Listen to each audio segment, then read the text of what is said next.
আঙুর গাছের মাটি তৈরি করতে গেলে দরকার উপযুক্ত পরিমাণ মাটি। অর্থাৎ আঙুর একটি পাহাড়ি অঞ্চলের গাছ, তাই আঙুর গাছের মাটি তৈরি করার জন্য পাহাড়ি অঞ্চলের পরিবেশ তৈরি করতে না পারলেও পাহাড়ি অঞ্চলের মাটির মতো কৃত্রিম মাটি আপনাকে তৈরি করতে হবে। কিভাবে? আসুন দেখে নিন। যে কোনো পাত্রে আপনি আঙুর গাছ রোপণ করতে পারেন, তবে আমার মতামত আঙুর গাছটি যেখানেই রোপণ করুন না কেন ভবিষ্যতে যাতে শিকড়টা মাটির সঙ্গে সরাসরি সংযোগ হয় তেমন জায়গায় রোপণ করবেন, এবং যে মাটিটি প্রস্তুত করবেন সেই মাটিটি যেন সরাসরি নুড়ি, কাঁকড়, বালি, পাথরযুক্ত হয়ে থাকে।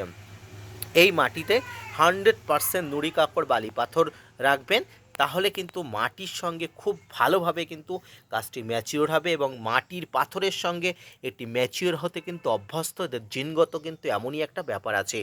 তাই যারা আঙুর গাছ রোপণ করতে চাইছেন, আমি বলবো এমন ফলের ক্যারেটে যদি আঙুর গাছ রোপণ করতে পারেন তাহলে তো কোনো কথাই নেই।